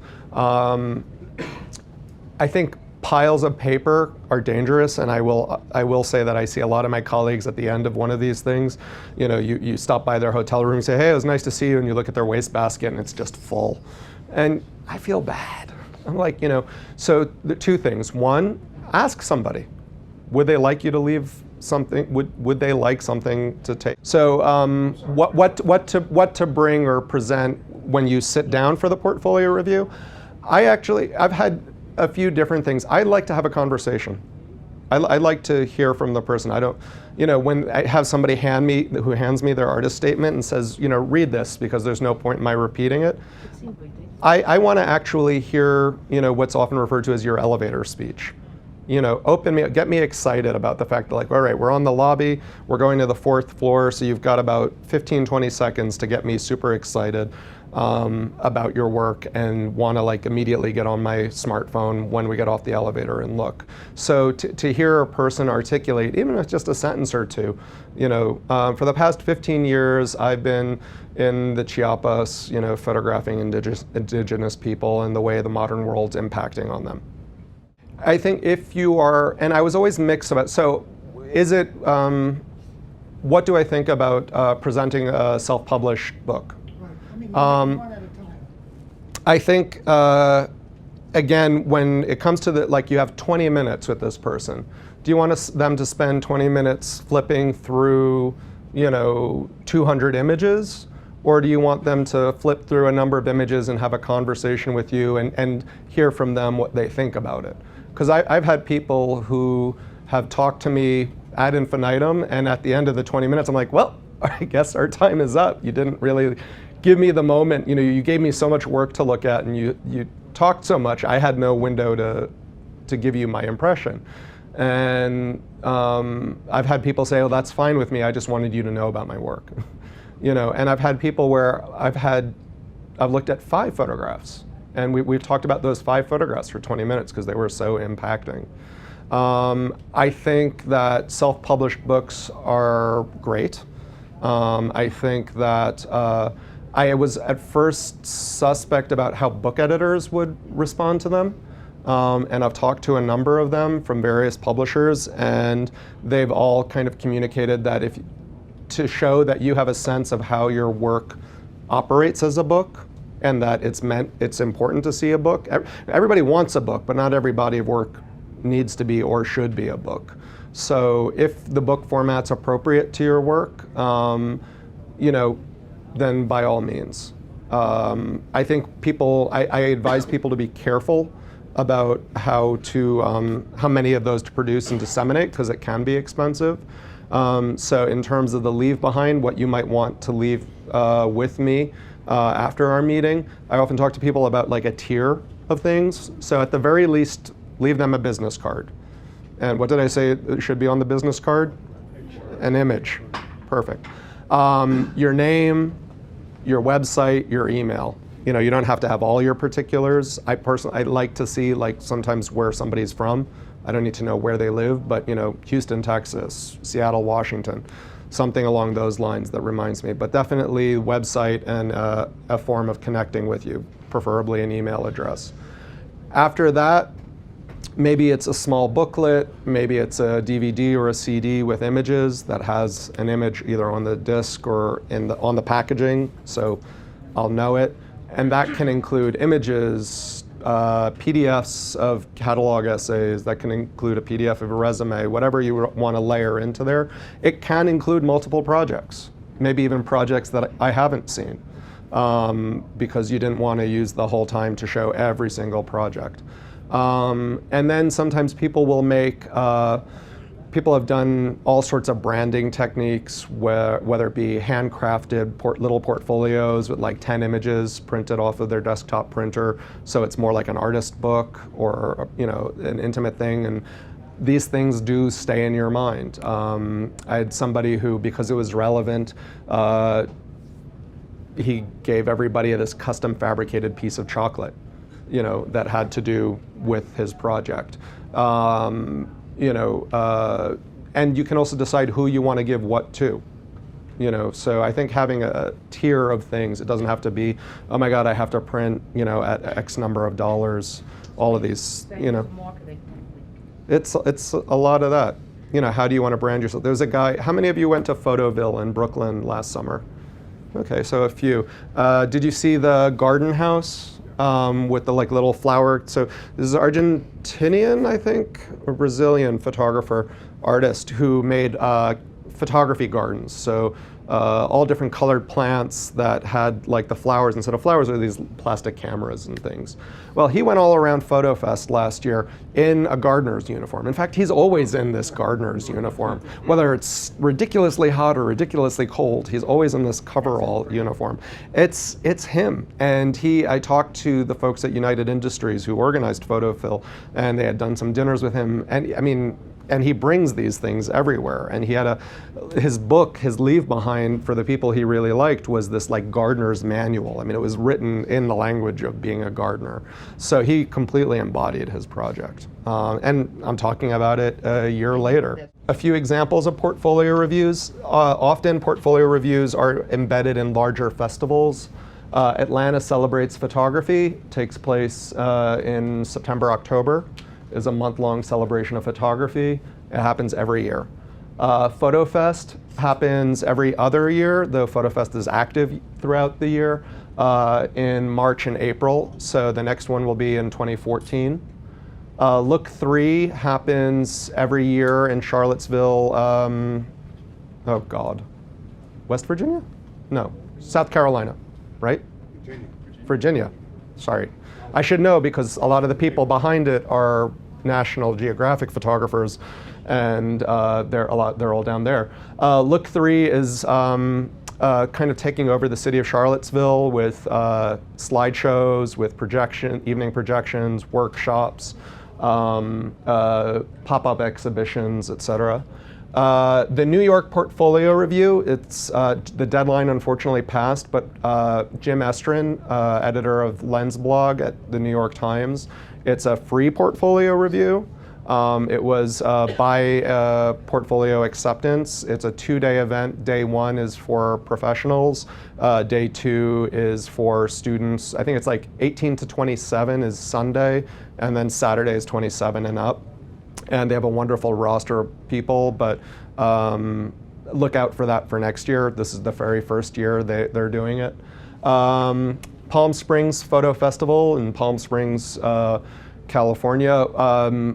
Sometimes the reason for choosing some of these things, not every person does every portfolio review. So if you really want to get Chris Pilcher from Nazarelli Press to look at your work, Palm Springs Photo Festival is the only portfolio review event he does. Photo Licita is actually happening in April, so it's the next big one coming up. And that happens in Portland, Oregon. And again, it's primarily a portfolio review event, but there's professional development workshops. There's special lectures. I think Alex Soth is lecturing at this one. And it's a way for a city to kind of show off its photography side. So if you ever go to Portland, Oregon, just outside of the city is this amazing bookstore called Ampersand that has some amazing photography books that are very hard to find. Photoville debuted last year in the Dumbo area of Brooklyn. It was photo exhibitions in shipping containers with a beer garden and a dog walk and evening lectures and a fence all along the Riverside Park. Which park? Brooklyn Bridge Park. For a boy born in Flatbush, I should remember these things. Photoville will be in September this year, and each of these is slightly different in the look. And what I love about Photoville is they remind us that it doesn't have to be the glowing white cube. I mean, they had Magnum participating in it. Bruce Gilden did an amazing installation in one of the shipping containers about home foreclosures. You had the 7 Photo Agency doing things. You had students from graduate programs at Parsons and SVA participating. You had international. So it's this great way to just kind of, and the prints were like tacked with magnets in some cases to the containers. Prints were framed and hung by wire. Things were mounted onto board. They were things that were printed on adhesive surfaces and then just like layered onto the shipping crate itself. It was a very unpretentious way of displaying photography and a great way to just kind of discover new things. That was in Brooklyn? That was in Brooklyn and will be again. It's organized by the folks at United Photo Industries, who we'll talk about briefly in a moment. Rencontre d'Arles, one of the oldest photo festivals, more focused on documentary and photojournalism. Less on photojournalism than Perpignan, but a tremendous festival in the old Second Papal City, and takes place in July of every year. Review Santa Fe is a juried competition portfolio review event that takes place in Santa Fe, New Mexico. Applying for that often involves potentially applying for a number of things, including their project prize, their in-progress project prize, their still image prize. I will say that my colleagues often refer to the Review Santa Fe as one of their favorite because they know it's a juried pool. They know they're seeing some of the very best work that's there, where many of the others are first come, first serve. My feeling of Review Santa Fe, I've only done it once. I think it's phenomenally organized. I think the work is great. I will say that having been to it, the taste of the work I saw overall leaned to work that I like to call post-editorial, which is less experimental, less fine art, more work that exists very well in a hybrid of formats, magazine layout, slideshow template, gallery exhibition, a lot of editorial, a lot of documentary, environmental portrait-based work. Museums. God, we've got 7 minutes. surprisingly more accessible than you might think. Museums and museum curators, museums are nonprofits for the most part. Not all museums are collecting museums. Example would be like the Aldrich and I believe the Katona Museum aren't collecting museums, whereas MoMA, Guggenheim are known to be. They're often one of the first places to purchase your work.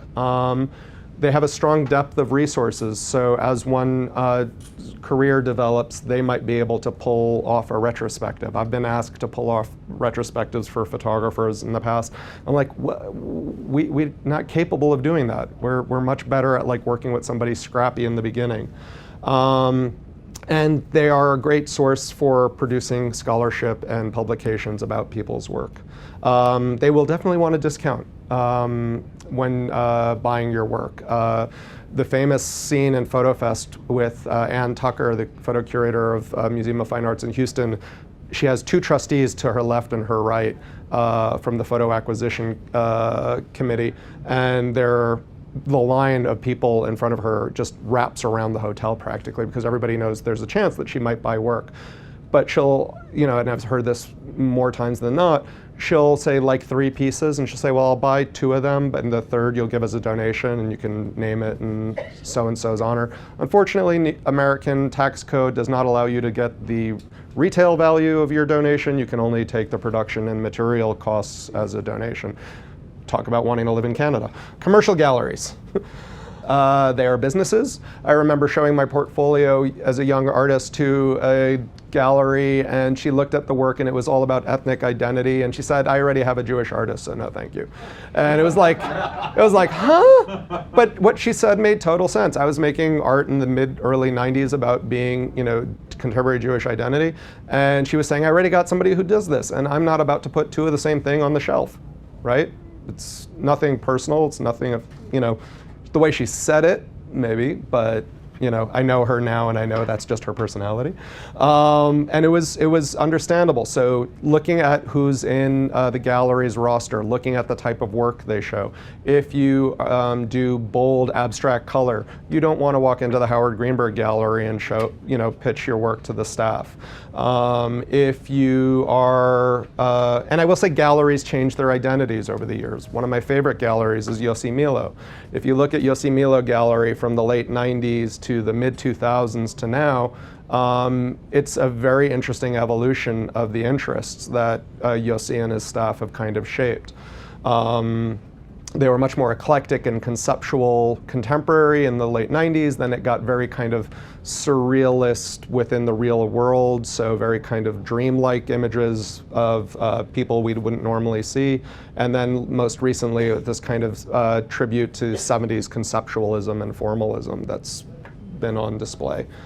That's my take. With galleries, you have a partner. And the thing is to keep in mind that this is a partnership. I brought up earlier not undercutting your partner. I don't know how many artists who are like, why is my gallery upset at me? It's like, well, you've been selling work out of your studio without letting them know. There should be always a contract. We've all heard probably lots of horror stories about galleries. And anything you're doing, whether you're working with a not-for-profit, whether you're working with a gallery, get it in writing. I'm an obsessive contractor. I contract you with the artists we show, the artists we give residencies to, the panels that we select. I like everything on paper, every agreement.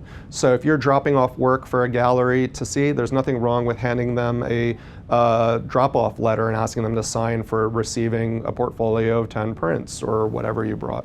If it's for them to sell in their flat files, have the terms of the relationship. Have a deadline for when you're going to revisit those terms. I know we want to think everything's forever, but it's actually good to say, hey, a year from now, let's sit down and make sure that we're happy about this. That's why, what's her name? Ariel Winters on Modern Family just renegotiated her contract for $6 million. It gives you the opportunity to revisit the terms of your relationship. The purpose, so you can focus more on your work. The 50% they get when they sell work is supposed to be because they're marketing your work, they're promoting your work, they're putting you out there, they're investing in you. So it means no direct sales. out of your studio, keeping yourself on their mind. It doesn't mean stopping in the gallery every day and saying, so how we doing? How we doing? Did we sell any work? Did we sell any work? But letting them know that you're being active too, that you're getting into shows, maybe group exhibitions, or getting the work published, or making connections, bringing an editor who you just worked with to the gallery to introduce them, nurturing the relationship. Standard percentage is 50%. Things you should expect them to cover. I think covering the promotion, advertising, reception costs. I've heard stories of people are like, they wanted me to buy all the wine. It's like, what? It takes I talked about agreements. It takes two to nurture the relationship. Something I always say, that sometimes I say in the beginning, sometimes I say at the end, artists should always ask. This is not about, oh God, I hope they'll tell me they love me. I hope they'll bring me flowers or put out flowers. It's like, ask. Ask, what are you going to do for promotion? Ask, how are you framing the work? Ask if they're going to take out an ad in this magazine or that magazine. Ask, how they prepare an audience, for the show in advance. Typically, an commercial gallery exhibition, it's like 6 weeks. In many ways, the magic is kind of over from the opening. So it's really about the prep work.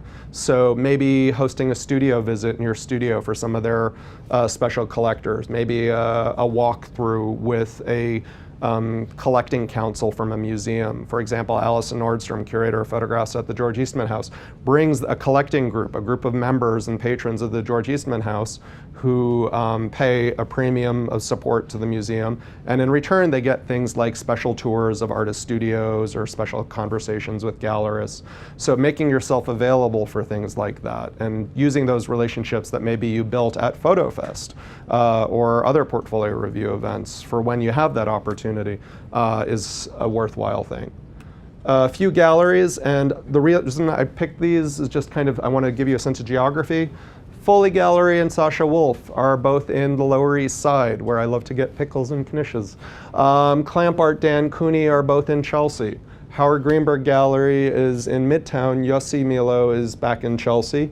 Klomp Ching, United Photo Industries are both in the Dumbo area of Brooklyn. And then once again, because I was trying to sort of do this alphabetically, but was not drinking enough coffee, Yancey Richardson in Chelsea. These galleries all have different interests and identities. So you can almost say, just like not-for-profits have different missions, they might have different focuses and specialties. United Photo Industries absolutely loves emerging artists. It's a new gallery. Emerging, unshown people are the people that they want to work with first and foremost. Sasha Wolf is very conceptually driven. I've had wonderful conversations with her when she talks about the kind of artist she wants to work with. She's going to take time to get to know somebody before she closes a deal. Howard Greenberg Gallery, you're really talking about 20th century legendary street New York photographers, and now photographers who are kind of second half of their career, people like Joel Meyerowitz, Edward Bertinsky, so to say, giants in the field, Sarah Moon, others. Clamp Art, Cooney Fine Art, both very interested in contemporary emerging photographers, as is Klomp Ching. Yancey Richardson, kind of a mix of known artists and historic artists. A number of them and you see this is like how there's the show you see up front, and then there's the deals that happen in the back room. And a lot of that is secondary market or second market deals, so dealing with historic work, vintage work that they bought for collectors, sold through. So there's often two different worlds operating in a gallery, both so to say the inventory that they have of artists that they're showing and second market work that they're dealing with. So if you go to APAD, you'll often see like the work on the walls and then work in bins on display. Books and journals. Oh my God. I should just put this up online or something so everyone can read. I love books, and I think even just since the last time I was here, publishing has kind of dramatically changed. Here's the lowdown. It's very costly to publish a book. When typically a photo book is going to be published no more than like 2,500 copies. what I love about a photo book is it's often a very fixed way of thinking about getting to the end of your work. You think about getting it to the ultimate piece is the book. So say a photographer like Eric Johnson and oh my God, anybody want to help me? Sawdust Mountain, which is about a deteriorating region in the Pacific Northwest with timberland mining and fishing, and how that area was changing. It was, to him, very much about the book was the final thing. It wasn't about the exhibitions. It wasn't about the period of time. The book was how he saw it materializing. Books serve as long-lasting testaments to the work as well. I just said exhibitions are 6 weeks. Books sits on a shelf potentially forever and you can be rediscovered again and again. Aperture, legendary book publisher as well as magazine publisher. Seesaw is an online publication by an American living in London. Blurb self-publishing. Daylight is one of the newer book publishers. They're based in North Carolina.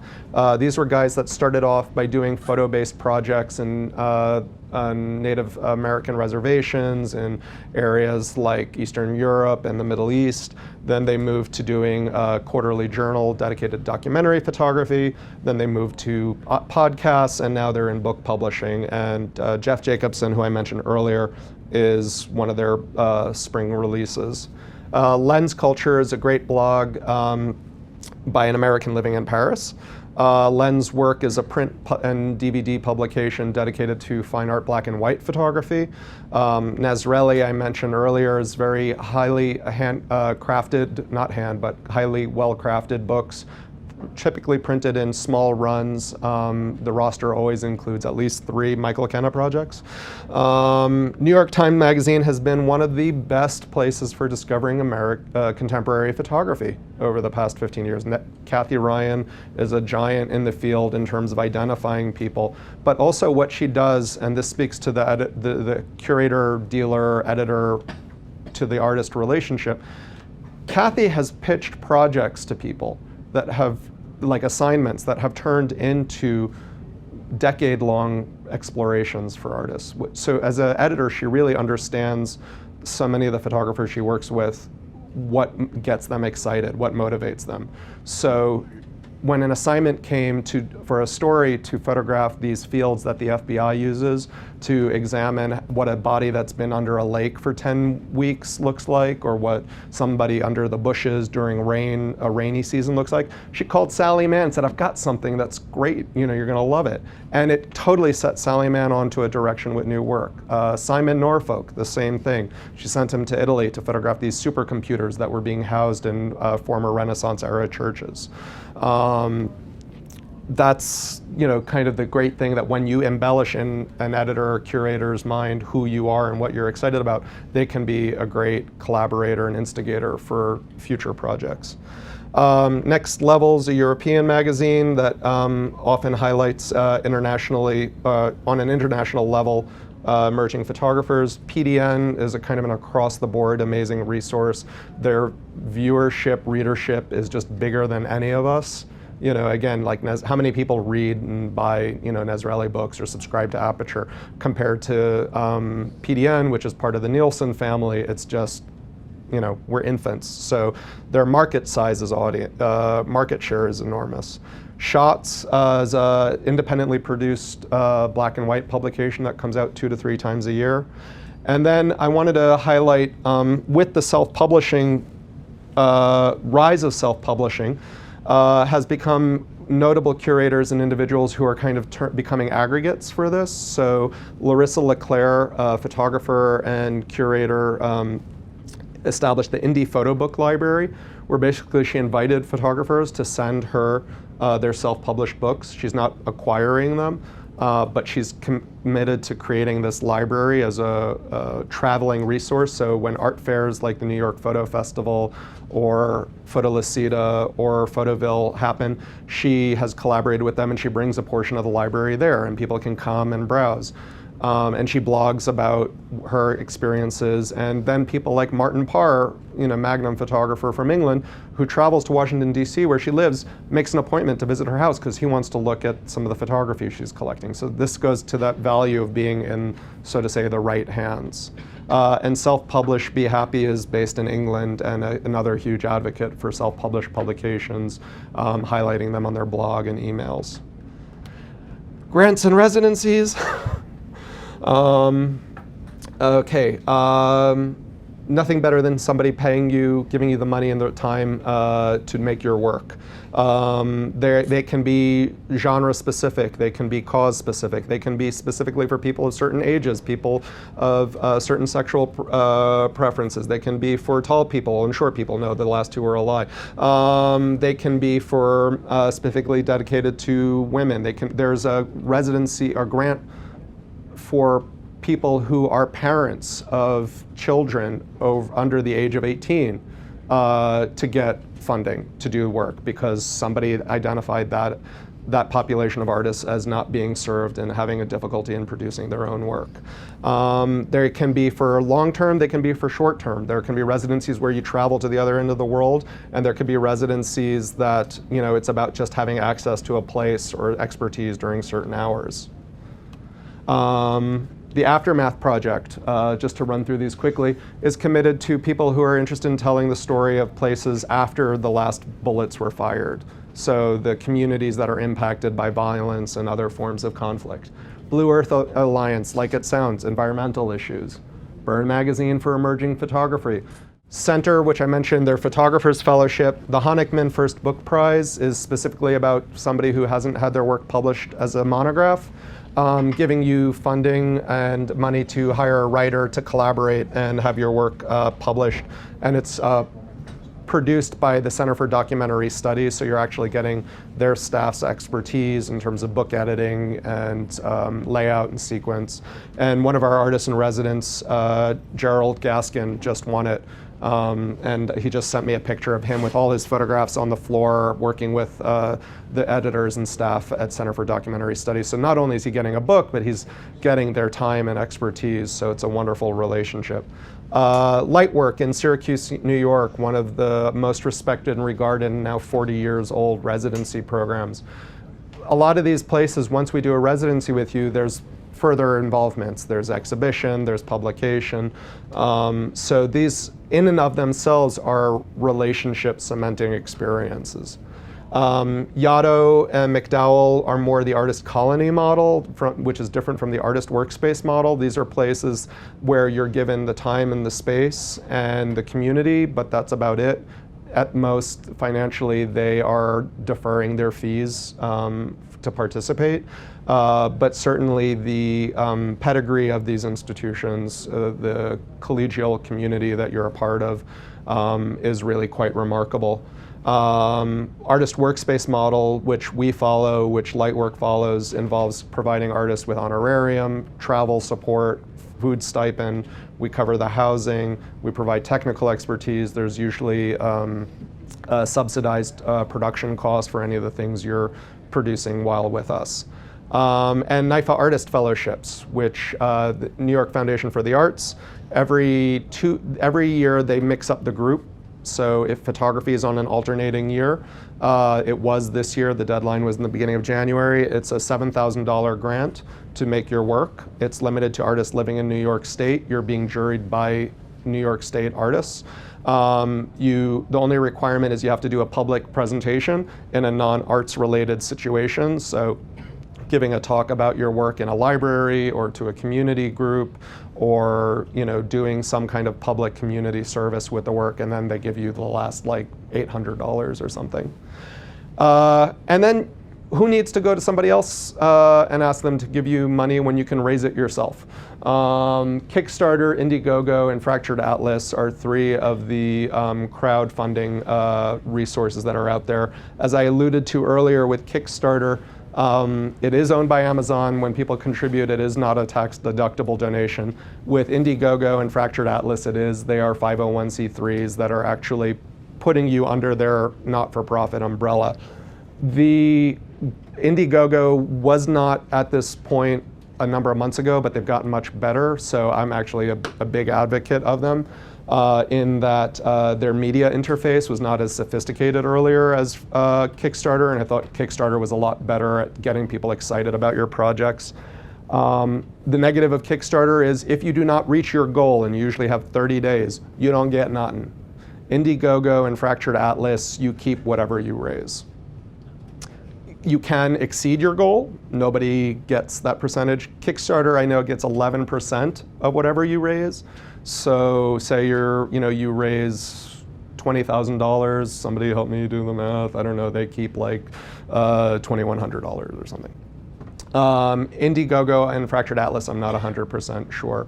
Most of them typically involve you building some kind of video presentation, pitching your project. The danger with them is getting overly heavy in terms of the gimmies, the givebacks. So you see people like suddenly like literally taking the shirt off their back for somebody who gave them $20. So, and you have to think about after the project's over, just how much work do you have to do to follow up on all these residuals. So I see people being really smart, postcards, buttons, a lot of books are being funded this way because I didn't mention this earlier, but it's not uncommon in the book publishing world for the publisher to say, we love your work, we want to publish it, this is fantastic, can you raise $20,000? And you're like, so what are you doing? And people will often collaborate innovatively and do that. Sometimes it'll be a crowdfunding project. Sometimes it'll be going to their collector base and saying, I'm going to do a very special edition in a clamshell box with a limited edition print. It will cost $5,000, not $50. And the proceeds will help me actually produce the book, and maybe you'll do just 5 or 10 of those. So being in the publishing world can often require still you having to raise some money for the project. I think that these are great sources to make things happen. I felt like maybe we were hitting a tipping point with just everything was like, oh, that's a Kickstarter campaign. Even my board was telling me, oh, we should just do a Kickstarter campaign. I'm like, well, it's not really for us. We have access to other funding. But now I've seen not-for-profits use Kickstarter because the platform is so sophisticated and compelling, much more so than sending out a mailer and saying, and if you donate, you'll get these things. Okay, I'm going to skip art fairs because they're the least important in terms of your development. But they're out there. It's a place to do homework. It's not a place to introduce yourself to. Websites and blogs. Self-evident maybe at this point. I think that in terms of what they can do for your audience is unbelievable. Phil Toledano, who I mentioned earlier, built a dedicated website for his project Days with My Father, which was him photographing him and his father, and being with his father after his mother died, realizing that he was going to have to be his father's primary caretaker.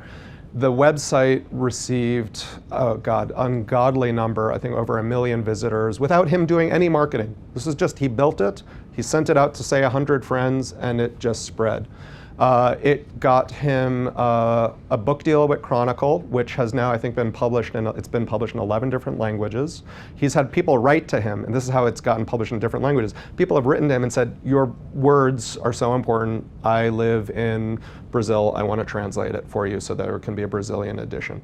I live in Spain. I live in Kenya. It's been amazing what's happened. It's oddly, he's optioned the movie rights for this, which has led to very narcissistic, fun conversations with Phil about who should play him. And if only Ben Affleck could do a good, British accent. Just the broadening of your community. Before it was ever a print, before it was a print on a gallery wall, it just existed as a dedicated website. And that's another thing that I thought he did smartly with. He has his parent site, but each project is given its own kind of treatment and its own reading experience. So that way, when you're with the work, you're really with the work, not just flipping through, so to say, a standard experience of a typical website. Collector's blog. Fred Bidwell is a major collector in Ohio, backer of the Cleveland Museum, and has started his own project space. Conscientious is Jorg Kohlberg's blog, which includes reviews, interviews, etc. Flack Photo, Andy Adams, you wouldn't know it, lives in Wisconsin. It's the second time I've mentioned Wisconsin. I must really want to go there. But is a great source for discovering new photographers. He's reviewing portfolios. He's a big web advocate in terms of putting your work online. The New York Times Lens blog, Time Magazine's Lightbox. These have been great resources for finding a wide range of photography. Sometimes that matches the news of the day, sometimes that just excites the editors. Mary Virginia Swanson is a must-go-to resource for opportunities, for best practices. She probably could, like, I will admit this, teach circles around me on this. Merritt Swanee's been dedicated to the field for an incredibly long time, was the owner of Swan Stock, a stock agency, and is just very passionate about championing emerging photographers. She also is a consultant, and you can hire her to work with you on that level as well. New York Foundation for the Arts is an absolutely wonderful resource for our opportunities, residencies, fellowships, exhibition announcements, etc. PDN we've mentioned, and Photograph, the bi-monthly gallery guide. It's, again, you know, it's 90% ads, but they're really well designed ads, and it's a great way to just know what's going on and guide yourself through the art world, the photography art world. Okay, second to last slide. This is about how to shine the light on you. I've mentioned studio visits. Open studio events, maybe you know, once or twice a year, just putting out a really nice spread, sending people, putting the work on the walls, and throwing a party for everybody to come and see what you've been up to. Your website is essential. You don't know who's going to be looking at you when or at what time. I think outside the box. The Ryan McGinley example that I gave of him just unsolicitedly producing this zine and sending it out to the 200 most important people he identified for sharing his work. The gardener with his complete full-on identity. I have somebody who's been sending me a postcard a month that are very kind of cryptic and vague, but the pictures are exciting. And then it culminated in this newspaper-like publication that was a much bigger catalog of what he's been doing, and it kind of put all the pieces together. He had my attention. Facebook, Twitter, blogs. Don't put your portfolios on Facebook. Facebook is about social networking. It's just about letting people know what's going on when. Maybe something fun from like, oh, a behind the scenes image. But really, aside from all the worries about what rights and claims Facebook's putting on your work, it's just not the appropriate forum. You don't want me to be looking at your images while also seeing in the lower right an ad from Maine Photographic or Alchemy Goods or whatever website I was just looking at 5 minutes ago, and the algorithms in Facebook decided to plop an ad there. You don't have Flickr. I don't have Flickr. I'm mixed on Flickr. What? Tumblr? Tumblr I associate with blogs, so I would definitely say I actually love Tumblr a lot more than WordPress. I think the templates are a lot more innovative and clean. I like clean. I like to just see the image and then. You don't need a web developer and $20,000 to build your own website. Wonderful resources like Other People's Pixels, Livebooks, and IndExhibit have great customizable templates for you to get your work out there to be seen. Today's the deadline for a residency program. Our classes, our workshops, which are a great and important way to kind of develop, continue your development as photographers, starts in a few weeks in March. And as I mentioned earlier, Slide Luck Woodstock, they got rid of the pot show, I wonder why. 2 will be on Saturday, August 10th. I mean, let's be honest about the event, right? Saturday, August 10th, 2013, we'll be announcing if we have a theme or any specific jurors, as well as the deadline for submissions soon. So I invite you to follow us on Facebook, join us on Twitter, sign up for our newsletter list by going to our website. I'm sorry I ran over, but this is, like I said, 2.5 hours condensing 2 days. Thank you for your questions. I look forward to hearing from you. Thank you, B&H. For more information, please visit us online, give us a call, or stop by our New York City Superstore. You can also connect with us on the web.